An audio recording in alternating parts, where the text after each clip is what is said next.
السلام علیکم and welcome to IT Hub YouTube channel. ملګرو په خیر راغلی د جاوا پښتو کورس ته او دا زموږ د جاوا 45 ویډیو نمبر 45 دا 45مه ویډیو ده چې په پریویس ویډیو کې ما تاسو ته میتھډز والا چپټر سٹارټ کړو چپټر نمبر 7 او په میتھډز باندې مونږ لږ ډسکشن کړو چې میتھډز څه ته وایي میتھډز مونږ ولې په خپل پروګرام کې یوز کوو میتھډز مونږ څنګه په هغې باندې لوجیک اپلای کوو او هغه مونږ ملټیپل ټایم کال کوو او مونږ ته ریزلټ راکوي صحیح شو په دې ټولو خبرو باندې مونږ ډسکشن کړو او پورا سینټکس باندې هم غږېدلی و چې میتھډز به تاسو څنګه ډیکلیئر کوئ څنګه به ډیفاین کوئ او څنګه به هغه کال کوئ او میتھډز څنګه کار کوي صحیح شو د هغې شاته لوجیک څه دی او میتھډ موږ سره فائدې څومره دي دا ټول شی موږ ډسکس کړو نو په نن ویډیو کې په همدې میتھډز باندې فردر دا کلاس کنټینیو کوو موږ سره په میتھډز کې ډېر زیات پوینټس دي چې هغه په کار دی موږ په هغې باندې ځان انډرسټینډ کړو ځان ورباندې پوه کړو فرام سکریچ چې بیا موږ ایډوانس لیول کوډینګ ته ځو یا اوپس شروع کوو صحیح شو چې په هغې کې بیا تاسو د میتھډز په استعمال باندې پوهیږئ ځکه میتھډز داسې شی دی چې هغه تا د پروګرام د سایز غټولو نه بچ کوي صحیح شو چې ته د سیم لوجیک والا پروګرام بار بار لیکي تا ته ضرورت وي نو هغې نه تا بچ کوي نو راځو زه به راشم اول به دا نوټ چې کوم دي دا به زه اوپن کړم د 45 ټوټوریل 45 والا نو دا وای یوز میتھډ دا خو موږ په پریویس ویډیو کې ډسکشن په دې باندې کړی نو نن ویډیو چې کوم دا کالینګ ا میتھډ چې میتھډ به موږ څنګه کال کوو په دې باندې لږ ډسکشن مونږ کړو لیکن په دې کې نور پوینټونه هم شته چې په هغې باندې ډسکشن پکار دی چې په نن ویډیو کې به مونږ هغه کلیر کوو نو وین یو کریټ ا میتھډ چې کله ته میتھډ کریټ کړي صحیح شو میتھډ د کریټ کړه انسایډ ا کلاس هماغه به د کلاس کې دننه به دا میتھډ چې کوم دی تا ته ډیکلیئر کوي یا به کریټ کوي ولې چې جاوا چې کوم دا اوبجیکټ اورینټډ پروګرامینګ لینګویج دی صحیح شو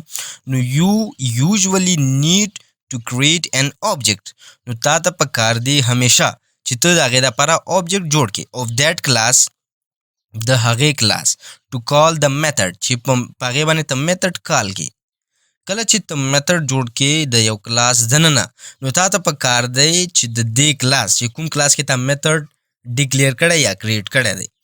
د همدغې کلاس به ته object جوړی او بیا object په ترو باندې د object په ریفرنس باندې به ته هغه میتھډ کال کوي صحیح شو اوله خبره the syntax for calling a method depends on whether the method is static or non-static صحیح شو نو دغه syntax چې کوم دی د میتھډ والا د calling of method والا دا ډیپینډ کوي چې آیا دا static دی که non static دی کیورډ باندې ما تاسو پوه کړي وي چې دا به مونږ په نیکسټ کلاس کې یا فردر چې کوم کنټینیو کوو دا کلاسونه هغې کې به تاسو په دې باندې زه پوه کوم نو اوس وخت راغلی چې زه تاسو په دې باندې پوه کوم نو calling a static method چې کله مونږ نو calling a static method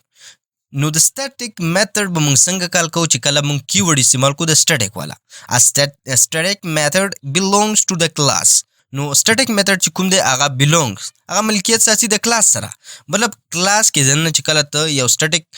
method جوړ کړې نو هغه belong کوي د کلاس سره itself not to any specific object هغې دپاره بیا څه وي د object ضرورت نه وي د هغې کلاس د object جوړولو ضرورت نه وي صحیح شو point to be noted دا پوینټ تاسو ځان سره نوٹ کړئ چې کله ته static keyword استعمال کړې د میتھډ په سر کې نو بیا ضرورت نشته چې ته د هغې کلاس میتھډ جوړ کړې او object جوړ کړې سوري او د هغې object په ترو باندې ته څه وکړې هغه میتھډ چې کوم دی هغه ته کال کړې صحیح شو نو بیا ضرورت نه وي د object د جوړولو you can call a static method directly using the class name نو بیا ته څه کولی شي ډایرکټلی هغه کال کولی شي د کلاس نوم استعمال کړي مطلب نو زه به راشم دلته به زه یو فایل انټر کړم 45 والا صحیح شو سوري IT Hub نیو جاوا کلاس او دلته به زه نوم ورکړم چې tutorial underscore 45 انټر به کړم او شفټ انټر نیکسټ لاین ته به زه لاړ شم مین میتھډ به جوړ کړم صحیح شو دا به زه هایډ کړم دا به لږ زوم ان کړم چې تاسو صحیح ښکاري اوس به زه راشم دلته زه یو میتھډ کریټ کوم صحیح شو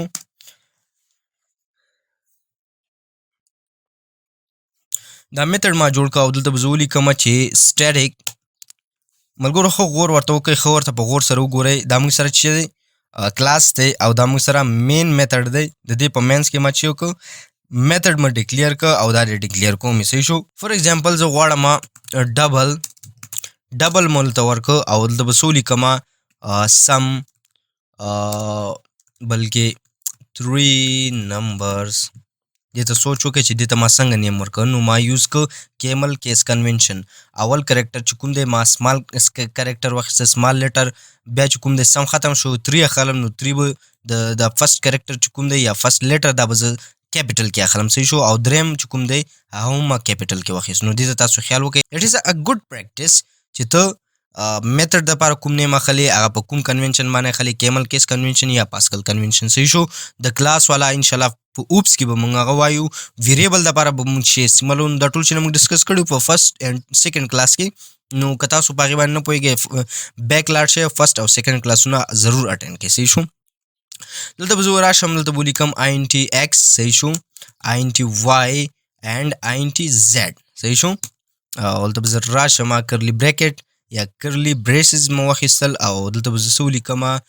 ریټرن X plus Y and plus Z دا موږ سره 3 نمبر چې کوي پلس کوي او موږ ته به ریټرن کوي اوس به زه راشم مین میتھډ دا دلته به زه څه ولیکم ډبل به ولیکم صحیح شو او ریزلټ دې ته به زه نوم ورکم ریزلټ صحیح شو او دې کې به زه ویلیو چې والا سټور کوم دلته به زه اوس میتھډ کال کم سم 3 نمبر مو ولیکم دلته به 3 نمبر ورته پاس کم 10 او بیا به 20 and 30 زه غواړم دا 3 نمبر خپل کې پلس کم او سو کما د دې دا ز پرنٹ آوټ کم ساوټ انټر دلته به سو لیکم چې ریزلټ چې کوم دی دا ما سره ته پرنٹ آوټ کا نو ډاوټ دا ما سره آنسر راکې 10 plus 20 is equal to 30 and 30 plus 30 is equal to 60 دا ما سره 60 آنسر راکې دا به زه رن کم نو ډاوټ ما سره 60.0 آنسر راغی ځکه چې دا ډبل هغه ټایپ مو ته اخیستی نو 60.0 ځکه راغی نو ډاوټ په دې به تاسو پوهېږئ نو که اوس دلته تاسو لږ وګورئ دلته ما سټیټیک یوز کړی دی صحیح شو د دې مطلب دا دی کالینګ ا سټیټیک میتھډ چې کله ته سټیټیک میتھډ کال کوي نو هغې دپاره تاسو د اوبجیکټ ضرورت نه وي نو دلته تاسو وګورئ ما اوبجیکټ جوړ کړی دی نو ما اوبجیکټ نه یې جوړ کړی که زه اوس دا سټیټیک د دې ځینه لرې کم نو بیا به زه څه کومه دې دپاره به زه اوبجیکټ جوړم دا ما سره څه کوي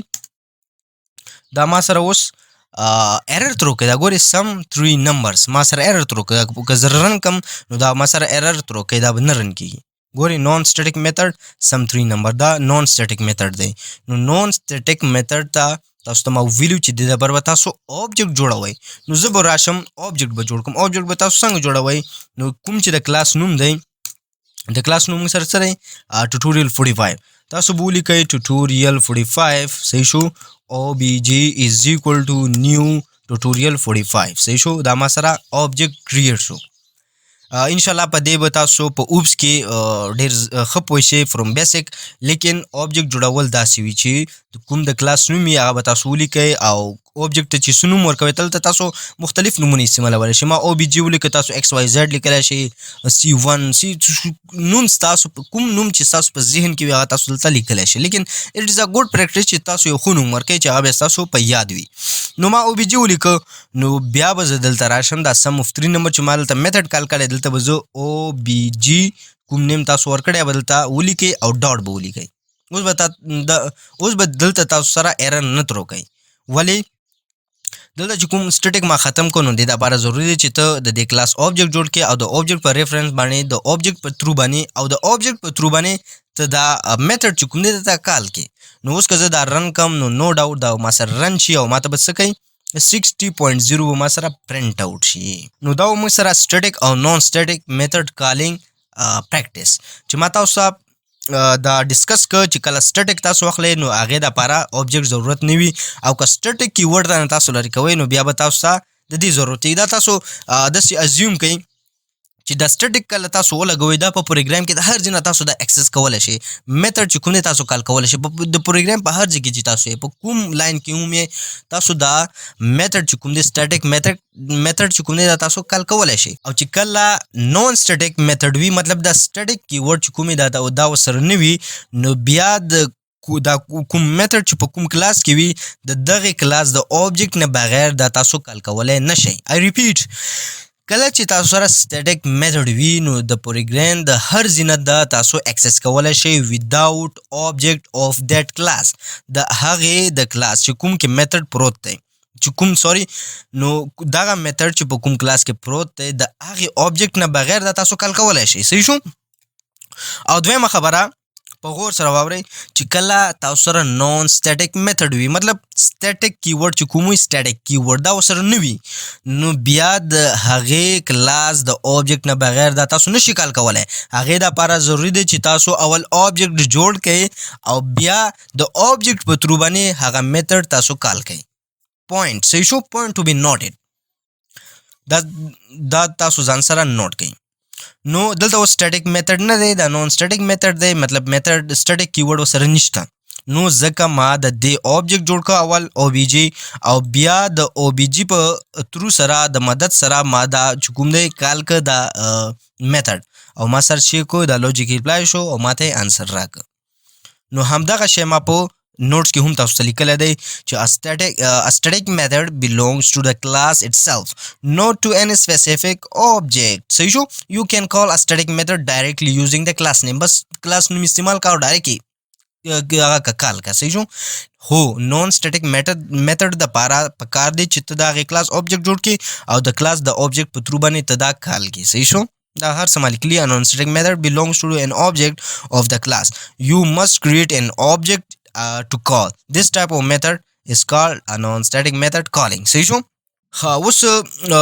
مفکی ګوبل ټاپک ته چې هغه void دی. void کیورډ سټیټیک لکه سټیټیک نون سټیټیک کیورډ چې کوم همداسې موږ سره بل یو کیورډ دی void چې دا په میتھډ کې موږ سره څنګه استعمالیږي، د دې استعمال څنګه دی. فار ایگزامپل موږ سره یو بل میتھډ چې کوم دی هغه دی دلته به زه یو بل میتھډ ډیکلیر کړم، دلته به ولیکم سټیټیک،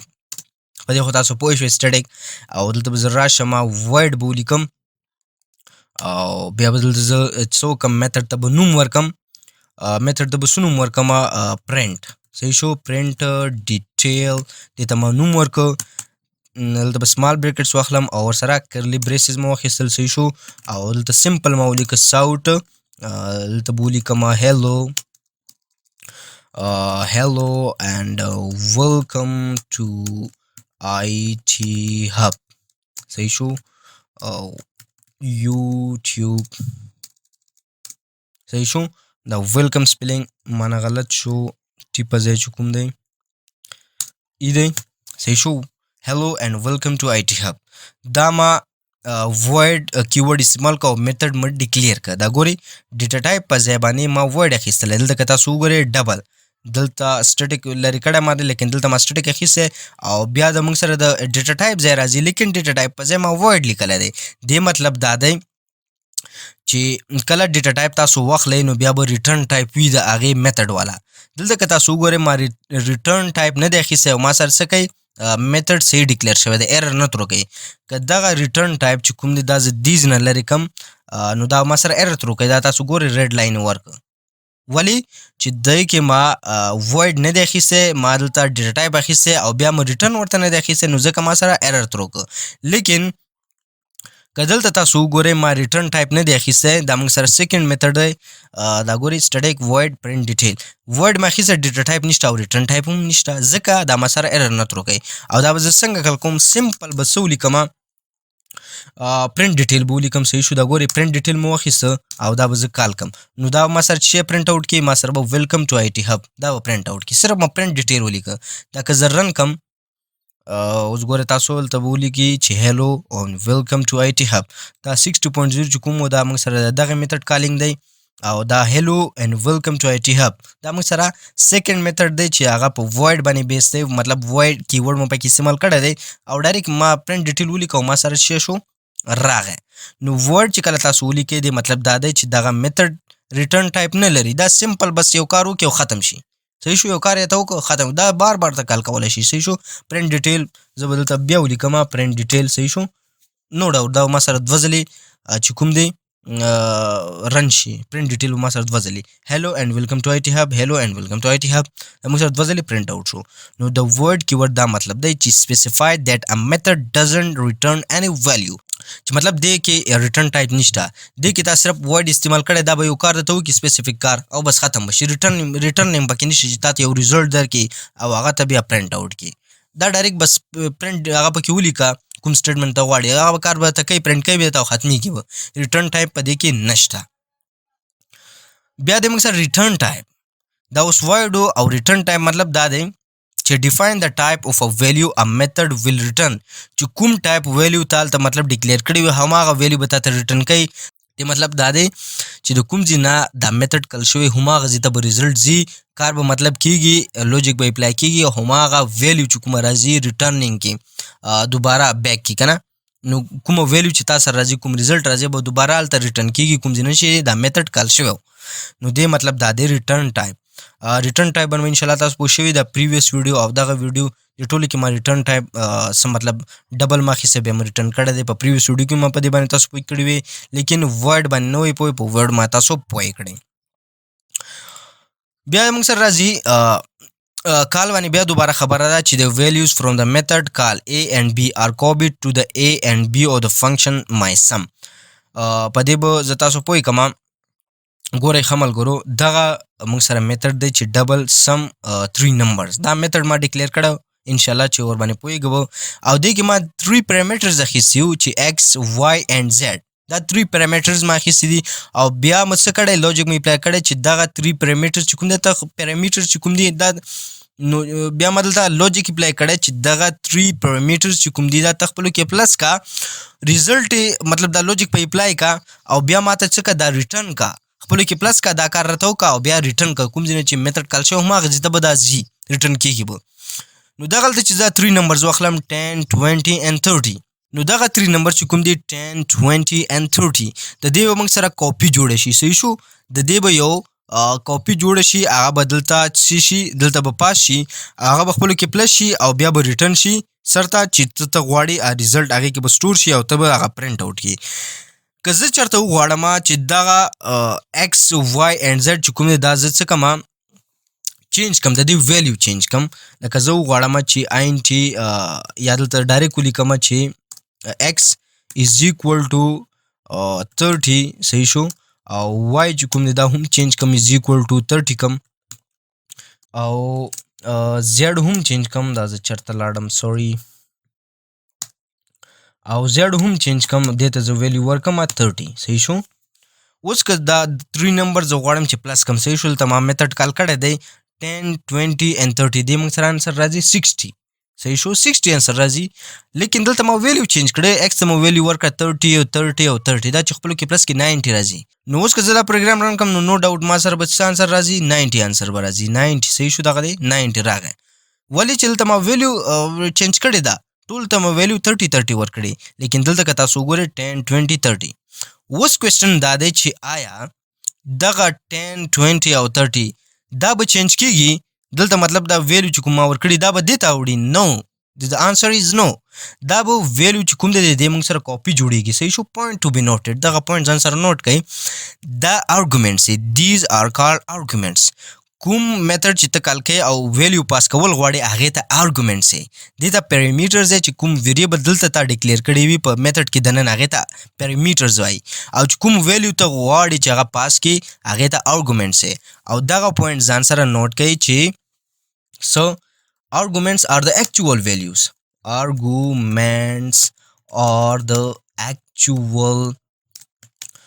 values صحیح شو چې آرګومنټ تاسو سره اکچوال ویلیوز دي د دې آرګومنټس کاپی جوړیږي هغه دلته پاس کیږي هغه کې څه چینجینګ راشي doesn't matter it doesn't matter هغه هیڅ میټر نه کوي هغه د چینج کنه لیکن دا اکچوال ویلیو نه چینج کیږي. اوس به تاسو چې څنګه نه چینج کیږي هلته به زه ولیکم int a is equal to 10 همدغه ویلیو به زه واخلم int b is equal to 20 and int c is equal to 30 دغه ویلیوز ما واخیست نو ډاوټ چې په دې کې به تاسو ته کنفیوژن نه وي نو همدغه ویلیوز ما واخیسته او دا به زه دې نه ریموو کم دی په ځای به څه ولیکم A B and C ما ولیکل صحیح شو نو ډاوټ نو کنفیوژن پکار دی چې تاسو کنفیوز نه وئ. همدغه ویلیوز مو واخیسته او د ویلیوز په ځای باندې ما د دې ویریبل چې کوم نیم دی هغه دلته ولیکل. نو دا موږ سره ارګومنټ سي. زما مقصد دا دی چې په دې پوینټ باندې زه تاسو پوه کړم. نو دا اے بی سی موږ سره ارګومنټس دي وچ از ار د ایکچوال ویلیوز. دا موږ سره ایکچوال ویلیوز دي چې 10 20 and 30. د دې موږ سره کاپي جوړ شي دلته پاس شي دی باندې لوجیک اپلای شي او بیا موږ سره ریټرن شي. لیکن دلته که تاسو وګورئ دلته ما ویلیو چینج کړي ایکس واي زیډ 30 30 30 پکار دی. د دې موږ سره انسر 90 راځي او 90 هم راکړي د دې. لیکن زما پوینټ دلته دی چې آیا دغه ویلیو تاسو سره چینج کیږي. دا تاسو سره چینج کیږي مطلب د A به ویلیو به تاسو سره 30 وي د B هم 30 وي د C هم 30 وي. نو دا تاسو سره نه چینج کیږي ځکه دغلته خو ما میتھډ چې کوم دی کال کړی دی سی شو obg.sum 3 numbers. که زه دلته دوباره وغواړم چې ما سره د A ویلیو پرنټ شي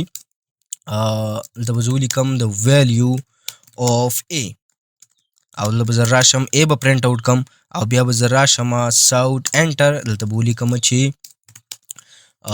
the value of B صحیح شو plus B enter او south enter دلته به ولیکم چې the value of C plus C صحیح شو. نو دا ما سره 10 20 30 دا موږ سره پرنټ آوټ کوي که نه 30 30 30 دا موږ سره پرنټ آوټ کوي. نو تاسو موږ ته کمنټ وکړئ زه بیا ستاسو کمنټ چیک کړم چې آیا تاسو موږ ته صحیح انسر راکړی او که نه. ښه زه به اوس راشم دا زه پرنټ آوټ کم چې موږ سره انسر څه راځي. دا خو ما سره د میتھډ کالینګ د وجې نه راغی هغې باندې لوجیک اپلای شو او دلته ما ویلیو چینج کړي دي. دلته ما ورکړي دي چې x is equal to 30 y 30 and z 30. هغې کاپي جوړه شو هغې کې چینجینګ وشو لوجیک په اپلای شو دوباره ریټرن شو. دغه سټیټمنټ چې کوم دی دا موږ سره چې پرنټ آوټ کړي 90 دغلته 90 پرنټ آوټ کړه. لیکن د کالینګ نه لاندې ما نور سټیټمنټ لیکلي چې هغه زه غواړم د A B C ویلیو پرنټ آوټ کړم. نو د دې ویلیو موږ سره نه چینج کېږي. د ویلیو of A is equal to 10 the value of B is equal to 20 30 چې نه دي چینج شوي. نو the answer for this question is no. actual value چې کوم دی argument تاسو سره نه چینج کیږي صرف د دې موږ سره څه کیږي کاپي جوړیږي هغه چینج کیږي که هغه چینج هم شي څه خبره خو نشته. هغه اصلي ویلیو چې کوم دی هغه تاسو سره سټور وي هغه تاسو سره نه چینج کیږي. نو ما غوښتل چې په دې پوینټ باندې تاسو پوه کم او آی هوپ چې تاسو په دې باندې پوه شوي وئ. همدغه شی ما په نوټس کې هم لیکلی دی. ګورئ the values from the method call A and B are copied to A and B of the function. دغه argument چې کوم دی هغه پاس شي parameters ته and thus even if we modify the value چې کله موږ وغواړو په میتھډ کې دننه دغه ویلیو موډیفای هم کو A and B inside the method the value in the main method will not change. main method کې چې کوم arguments تاسو نوم باندې وپېژنئ ځکه چې لږ مخکې ما تاسو ته دا شی ډسکس کړ. نو argument موږ سره نه چینج کېږي کوم چې په مین میتھډ کې هغه actual values دي هغه موږ سره سټور وي هغه not changeable دي. صرف د هغې کاپي موږ سره پاس شي parameters ته او هغلته که چینجینګ هم شي لوجیک ورباندې اپلای هم شي لیکن actual value موږ سره doesn't change هغه نه چینج کېږي. لیکن دلته یو خبره ده in case of array the reference is passed. د array په کیس کې reference پاس کیږي او هلته موږ سره ویلیو چینج کیږي. په دې به زه تاسو پریکټیکلی پوه کړم. زه به دلته راشم یو بل میتھډ به جوړ کړم. دا هلته صحیح شو میتھډ به زه جوړ کړم سټیټیک نوم به ورکړم سټیټیک او دلته به زه ولیکم چې INT دلته به ولیکم څه به ولیکم چینج صحیح شو چینج مو ولیکه او دلته به زه راشم څه به ولیکم INT ارې به ډیکلیئر کړم صحیح شو ارې دې ته ما نوم ورکړه ارې او سوري څه غلطي مو وکړه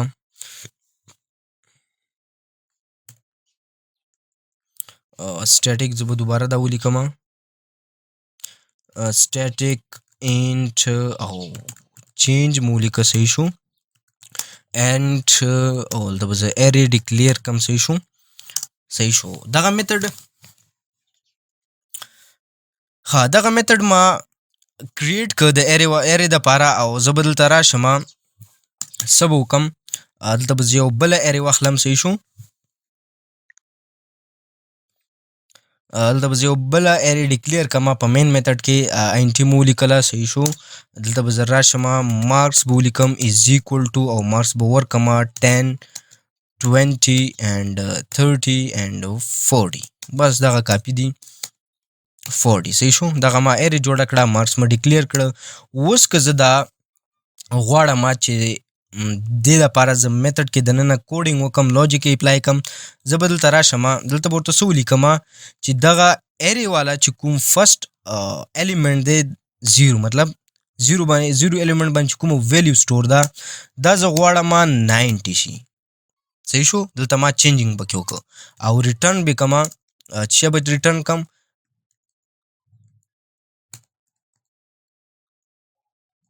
صحیح شو. او ریټرن مکړه فرست الیمنٹ کوم دی کوم ویلیو سٹور دغه م تاسو ته ریټرن کړه. اوس به زرا شم دغه میتھډ چې کوم ما جوړ ک دا به کال کم چینج مو لیک. صحیح شو. او دا به کال کم صحیح شو. دا ما کال ک او دلته به زرا شم مارکس چې کوم دی د دې ریفرنس چې کوم دی دا به زور کم مارکس. او اوس که زرا شم انټر مکو او غواړم دا فرست الیمنٹ چې کوم دی دی باندې چې کوم ویلیو سٹور دا فرست انډیکس باندې کوم الیمنٹ سٹور دی دا زه څه کما پرنٹ آوټ کم 0. نو په کار خدا دی چې ما سره 10 دا ما سره شي پرنٹ آوټ شي. صحیح شو. نو 10 په کار دی چې پرنٹ آوټ شي، لیکن تاسو کمنټ وکړئ چې 10 به پرنٹ آوټ کیږي خپل څه به پرنٹ آوټ کیږي. په کار خو دی چې 10 اکچوال ارګومنټ کوم دی دغه 10 دی کنه، په کار خدا دی چې 10 موږ سره پرنٹ آوټ شي، لیکن تاسو بیا هم کمنټ وکړئ زه به دا رن کم. نو اوس به وګورو چې موږ سره څه پرنٹ آوټ کیږي. موږ سره 90 پرنٹ آوټ شو. دا 90 ولې پرنٹ آوټ شو؟ په کار دی چې 10 پرنٹ آوټ شي. 90 ځکه پرنٹ آوټ شو چې د ارې ریفرنس موږ سره پاس کیږي دلته. او ریفرنس مطلب دغه دی چې موږ سره بیس ایډرس چې کوم دی د ارې چې کوم ایډرس دی په میموري کې موږ سره کوم ځای کې دا ارې سٹور شوی دا هغه ایډرس دلته چې شو